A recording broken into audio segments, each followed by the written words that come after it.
grammaire est une chanson douce, Éric Orsena de l'Académie française. Du haut de ma colline, je n'ai d'abord rien compris.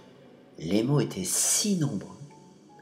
Je ne voyais qu'un grand désordre. J'étais perdu dans cette foule. J'ai mis du temps, je n'ai appris que peu à peu à reconnaître les principales tribus qui composent le peuple des mots. Car les mots s'organisent en tribus comme les humains. Et chaque tribu a son métier. Le premier métier, c'est de désigner les choses. Vous avez déjà visité un jardin botanique? Devant toutes les plantes rares, on a piqué un petit carton, une étiquette. Tel est le premier métier des mots, poser sur toutes les choses du monde une étiquette pour s'y reconnaître. C'est le métier le plus difficile. Il y a tant de choses, et des choses compliquées, et des choses qui changent sans arrêt. Et pourtant, pour chacune, il faut trouver une étiquette. Les mots chargés de ce métier terrible s'appellent les noms. La tribu des noms est la tribu principale, la plus nombreuse. Il y a des noms hommes, ce sont les masculins, et des noms femmes, les féminins. Il y a des noms qui étiquettent les humains, ce sont les prénoms. Par exemple, les Jeanne ne sont pas des Thomas, heureusement. Il y a des noms qui étiquettent les choses que l'on voit, et ceux qui étiquettent les choses qui existent mais qui demeurent invisibles. Les sentiments, par exemple, la colère, l'amour, la tristesse. Les autres tribus de mots devaient lutter pour se faire une place. Par exemple, la toute petite tribu des articles, son rôle est simple et assez inutile, avouons-le. Les articles marchent devant les noms en agitant une clochette. Attention, le nom qui me suit est un masculin, attention, c'est un féminin. Le tigre, la vache. Les noms et les articles se promènent ensemble du matin jusqu'au soir. Et du matin jusqu'au soir, leur occupation favorite est de trouver des habits ou des déguisements. À croire qu'ils se sentent tout nus à marcher comme ça dans les rues. Peut-être qu'ils ont froid, même sous le soleil. Alors, ils passent leur temps dans les magasins. Les magasins sont tenus par la tribu des adjectifs. Observons la scène sans faire de bruit. Autrement, les mots vont prendre peur et volter en tous sens. On ne les reverra plus avant longtemps. Le nom féminin maison pousse la porte, précédé de là, son article à clochette. Bonjour, je me trouve un peu simple, j'aimerais m'étoffer. Nous avons tout ce qu'il vous faut dans nos rayons, dit le directeur en se frottant déjà les mains à l'idée de la bonne affaire. Le nom maison commence ses essayages. Que de perplexité. Comme la décision est difficile. Cet adjectif-là plutôt que celui-ci. La maison se tâte. Le choix est si vaste. Maison bleue, maison haute, maison fortifiée, maison alsacienne, maison familiale, maison fleurie. Les adjectifs tournent autour de la maison cliente avec des mines de séducteurs pour se faire adopter. Après 2 heures de cette drôle de danse, la maison ressortit avec le qualificatif qui lui plaisait le mieux, hanté. Ravie de son achat, elle répétait à son valet article, hanté, tu t'imagines, moi qui aime tant les fantômes, je ne serai plus jamais seule. Maison, c'est banal, maison et hanté, tu te rends compte, je suis désormais le bâtiment le plus intéressant de la ville. Je vais faire peur aux enfants.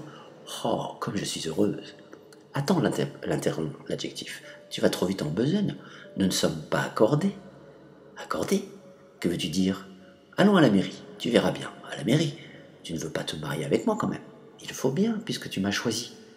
Je me demande si j'ai eu raison. Tu ne serais pas un adjectif un peu collant? Tous les adjectifs sont collants. Ça fait partie de leur nature. La nature des adjectifs, c'est donc d'habiller en quelque sorte les mots pour leur donner un petit peu plus de sens, plus de profondeur. Alors maintenant, on va voir aussi qu'il y a plusieurs fonctions de l'adjectif. Alors je vais vous montrer 2 phrases que voici. Je vais vous demander maintenant de bien observer ces 2 phrases et d'essayer de voir les différences, les choses qui sont à peu près pareilles. Voilà. Essayez de bien analyser, parce qu'ici, il y a 2 fonctions différentes qu'on va voir après. Alors, je vous laisse quelques secondes.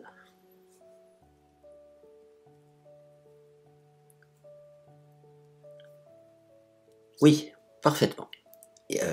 Dans les 2 phrases, il y a adjectif brillante voilà, qui est accordé avec le groupe nominal les étoiles, tout à fait. Ensuite, oui, tous les deux sont à la fin de la phrase, les deux adjectifs, mais quelle est la différence entre les étoiles brillantes et les étoiles sont brillantes? Ben évidemment, vous avez tous trouvé, c'est le verbe. Il y a un verbe entre les deux. Alors, ça c'est important, c'est pas très difficile hein, comme notion de grammaire, c'est comment l'adjectif est juste à côté, voilà, on appelle ça un adjectif épithète. Il se trouve juste à côté du nom, avant ou après. Et s'il y a un verbe, alors ça s'appelle un verbe d'état parce que ça dit comment est le sujet. C'est les étoiles qui sont brillantes, c'est le sujet qui est brillante ici est attribué au sujet. C'est pour ça qu'on appelle ça l'attribut du sujet. Voilà. Et les verbes d'état, bah, c'est ça, voici les différents verbes d'état. Bah, ils ne sont pas tous là, mais il faut les connaître par cœur. Donc il y a être, paraître, sembler, devenir, demeurer, rester, avoir l'air. Voilà. Les étoiles paraissent brillantes, on va accorder brillante avec étoile. Les étoiles semblent brillantes, on va accorder. Deviennent brillantes, on va accorder. Voilà. Dans les deux cas, vous avez raison aussi, brillante s'accorde avec le groupe nominal étoile. Donc un adjectif qualificatif n'est pas toujours placé au même endroit dans une phrase, hein. Il peut être séparé du mot qu'il complète par un verbe d'état, comme ici, là. Je vais le mettre d'ailleurs en noir, voilà, c'est un verbe d'état, et il peut être aussi juste à côté du mot. Voilà, les différentes appellations, c'est les fonctions. Alors il y a la fonction épithète à côté, et fonction attribut, c'est séparé généralement du groupe nominal sujet par un verbe d'état. Maintenant, vous prenez une feuille, hein, comme d'habitude, vous écrivez grammaire, deux points, les fonctions de l'adjectif, la date, vous soulignez proprement, et vous écrivez toutes ces informations, toute cette leçon bien propre en essayant de respecter les couleurs. Voilà, vous pouvez faire pause maintenant, parce qu'après on fera un petit exercice pour voir si vous avez bien compris, et si vous savez bien reconnaître les adjectifs qui ont la fonction épithète, et ceux qui ont la fonction attribut. Vous pouvez faire pause maintenant.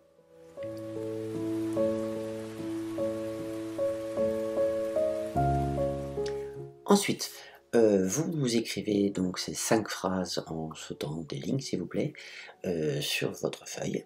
Et voici la consigne. Il va falloir souligner en vert les adjectifs épithètes, donc ceux qui touchent directement le nom qualifié, et en rouge les adjectifs qui sont attributs du sujet, ou ils sont séparés par un verbe d'état.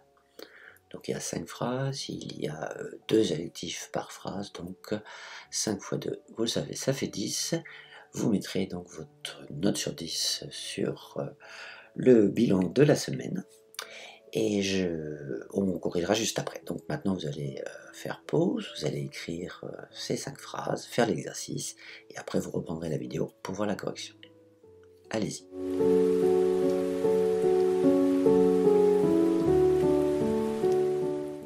Voici la correction.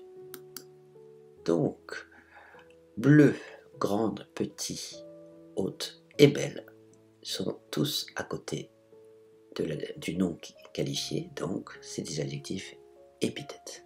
Voilà, donc en vert l'adjectif épithète. Et en rouge, il y a un verbe d'état. Ici c'est le verbe être, paraître, sembler, être et avoir l'air. Et ils s'accordent toujours bien sûr ensemble. Donc, si vous avez réussi ces 5 phrases et ces 10 adjectifs, vous avez 10 sur 10. Voilà. Voilà pour aujourd'hui. Je vous dis à très bientôt. Bonne fin de journée.